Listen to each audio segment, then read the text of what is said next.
सगड़ा श्रोता मैंने मारी तरफ से घना घना राम राम। तो लियो साहब मैं आज आपके सामने हाजिर हूँ वरदाराम सुथार पूनराव मायड़ महिमा यूट्यूब चैनल में आपका स्वागत है। तो आज हमारे सागे बिराजीड़ा है पप्पू राम जी बिश्नोई।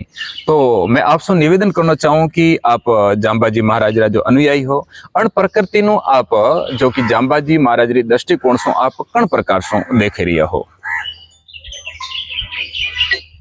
गुरु जम्बेश्वर भगवान ने आज से 550 साल पहले सभी जातियों से वर्ग से चुन करके और 29 नियमों का एक नियमावली बना करके विष्णु संप्रदाय का पदार्पण किया था। तो 29 नियम जो आचार संहिता थी उनका पालन करने वाले जो जम्बेश्वर भगवान के कहने के बाद में इस पंथ में आ गए, तो वो इस समाज में आकर के अनुयायी बन गए विष्णु समाज में।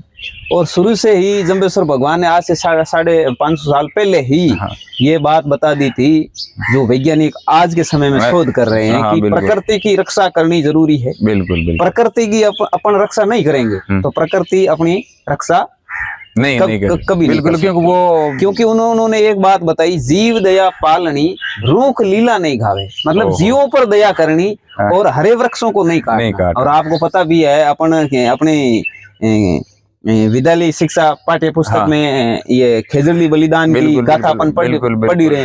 363 लोग जोधपुर के अंदर खेजरली गांव में पेड़ों के लिए शहीद हो गए। बिल्कुल। और जीवों के लिए तो आप देख ही रहे हो, घटनाएं हर साल में होती रहती है। हिरणों की ले लो, नीलगाय की ले लो। अभी थोड़े दिन पहले भी आजादी से पहले भी अपने पड़ोसी गांव है यहाँ बारासन में मेरी ही गोत्र के प्रतापा राम जी और चिमना राम जी वो शहीद हो गए थे उस समय। आजादी से पूर्व की घटना है ये। तो शुरू से ही विष्णु संप्रदाय पंथ से जो जुड़े हुए हैं ना, वो मतलब प्रकृति की रक्षा के लिए सदैव तत्पर रहे हैं और तत्पर आगे भी रहते रहेंगे।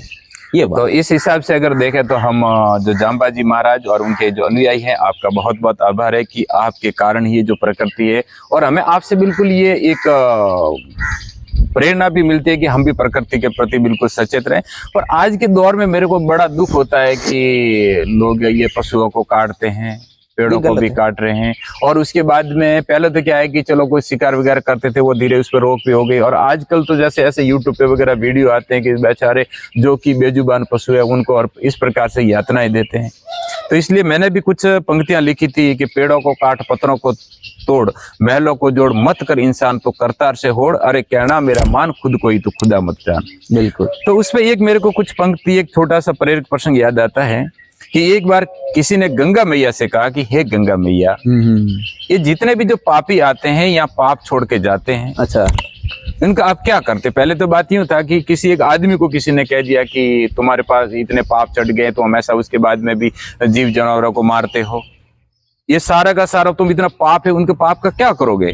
तो उसने कहा कि अपना एक समाज के अंदर धारणा बनी हुई है कि अपन जितने भी जो पाप करें, दान पुण्य अपन ने कर दिया या फिर जो गंगा मैया में गए वहां स्नान कर दिया और वहीं सारे पाप छूट जाते हैं। ये धारणा बनी हुई। तो उसको पूछा क्या करते? तो उसने कहा गंगा मैया में जाता हूँ, वह स्नान करके पाप वहीं सारे छोड़ के आ जाता हूँ। अच्छा। फिर गंगा मैया ने जाके पूछा कि गंगा मैया जितने भी जो पापी आते हैं यहाँ अपना जो पाप है वो सारा छोड़ के जाते हैं, उनका आप क्या करती हो? तब गंगा मैया ने कहा मैं क्या करूं, ये सारा जितना भी जो पाप है वो मैं उन पाप को बहा के समुद्र के अंदर डाल देती हूँ। तो फिर वो समुद्र से जाके पूछा कि हे समुद्र, ये जो गंगा मैया के साथ में जितने भी जो पापी लोगों को जो पाप है वो आते हैं, गंगा मैया यहाँ छोड़ती है, उन पाप का आप क्या करते हो? तो उसने कहा मैं क्या करूं, मैं बाप बन के ऊपर उड़ा देती हूँ। उसने समुद्र ने कहा मैं ऊपर उड़ा देता हूँ। तो फिर उसने बाप से पूछा कि ये बाप तुम इन पाप का क्या करते हो? उसने कहा मैं क्या करूं, मैं सारा ये पाप है बादलों को दे। अच्छा। फिर उसके बाद में फिर बादलों से जाके पूछा कि भाई ये जितना भी जो पापियों का पाप है गंगा मैया से होते हुए बाप के द्वारा आप तक आता है, उस आप पाप का क्या करते हो? तो बादलों ने बहुत ही सुंदर सा जवाब दिया कि हम क्या करें, जिनका होता है उनके ऊपर वापस बरसा देते हैं। तो पीपाजी महाराज ने बहुत ही बढ़िया वास्तव में कहा है, अगर कोई पालन करे तो कि पीपा पापन कीजिए अड़गा रहीजिए आप, करनी जासी आप री कुण बेटा ने कुण बाप। आजकल लोग क्या करते हैं कि पाप करते हैं, अरे जो पाप करेगा उसको भरना ही है। और पीपाजी महाराज ने तो दो और भी बढ़िया कहे कि माटी खावे मद पीवे, खाता करे बखान, पीपा प्रत्यक्ष देख ले थाली माही मसान। और भी कहा है कि माटी खावे मद पीवे, मुख पर भणके माखी, पीपा प्रत्यक्ष देख ले यही बूती यही डाकी। ये अपन इंसान का जीवन बड़ा मुश्किल से मिला है, और उसके बाद में क्योंकि कुत्ते जैसे अपने दांत नहीं है, बिल्कुल बिल्कुल अपन क्या होठों से पानी पीते हैं, सारी चीजें अपने को बिल्कुल प्रकृति ने जो फल फ्रूट ये अनाज वगैरह दिए, उसके बाद में भी अपन ये जो हिंसक जानवरों का तो वास्तव में बिल्कुल ही सही है। 84 लाख जिया जुनी के अंदर जो मानव जीवन दिया है वो सबसे सर्वश्रेष्ठ हटकर है, ताकि इसमें अगर अच्छे कर्म करें तो अपनी मोक्ष प्राप्ति हो सकती है। कर्म अपने अपने ही आगे काम आते हैं। अपन ये नहीं किसी की हत्या करके फिर गंगा में स्नान करके आ गए फिर पाप धुल गए, ऐसे कभी संभव ही नहीं है। बिल्कुल बिल्कुल ठीक है। बात ये भी हमारे जो गुरु जम्बेश्वर भगवान थे उन्होंने शब्दावली में कहा भी है। हाँ। उन्होंने कहा कि 68 तीर्थ हृदय भीतर बाहर लोकाचारों। बिल्कुल बिल्कुल अपने हृदय के अंदर ही है भगवान। हाँ, ये तो कबीरदास जी ने भी कहा कि खोजी हो तो तुरते मिले पल भर की तलाश में। जो बाहर जो जैसे हर जगह अपन जाते हैं वहां जाते हैं, उसे होता है कि अगर सच्चा इंसान है और अपने घट के अंदर थोड़ा सा ध्यान लगाए, भी मोको कहाँ ढूंढे रे बंदे, मैं तो तेरे पास में, ना देवल में ना काबे में ना तो एक पंक्ति मेरे को भी याद आ रही है कि बात तो सत्य है कि राम के समय में भी रावण का वंश था, राम के समय में भी रावण का वंश था, कृष्ण के समय में भी मौजूद कंस था, और इतिहास में ऐसा समय कभी नहीं आया कि मानसरोवर पर बतख नहीं केवल हंस था। आजकल क्या करते हैं कि अपन राम को तो मानते हैं पर राम की नहीं मानते। बिल्कुल हमको पता है कि भाई रामचंद्र जी हुए, पर रामचंद्र जी ने अपना जो जीवन जो मर्यादा पूर्ण, इसमें सत्य अहिंसा प्रेम लगाम स्नेह मोहब्बत भाईचारा वगैरह कई प्रकार की ऐसे बातें बताइए।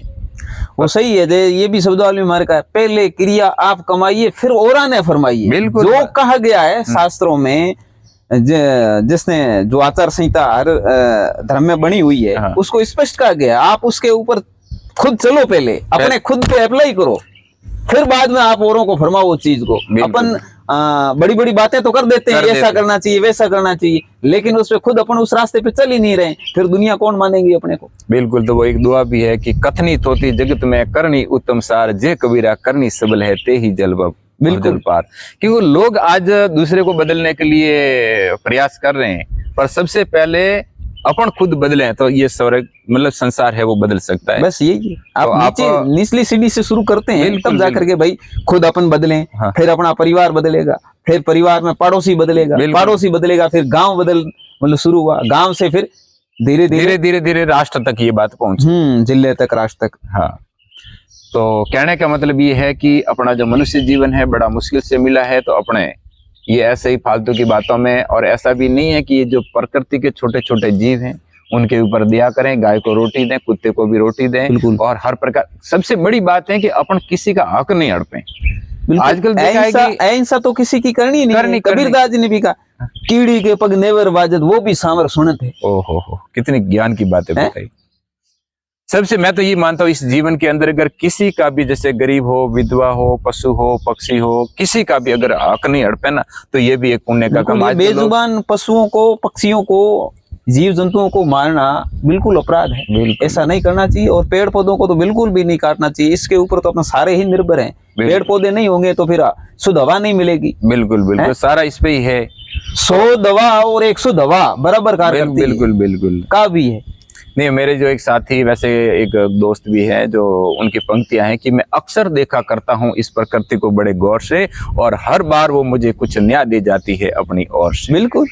तो लास्ट में मैं आपने वही कहना चाहूँ कि हरी खेजड़ी जाल राख जे, ऊंट घरा मतवाल राख जे, रीत नीतरी धरती अपनी घर चुलेरी जाल राख जे, जिका बिके है 4 टका में वाने आगा बाल राख जे, नुगरा पानी पी जावेला तो पानी आड़ी पाल राख जे। तो आपने बड़ो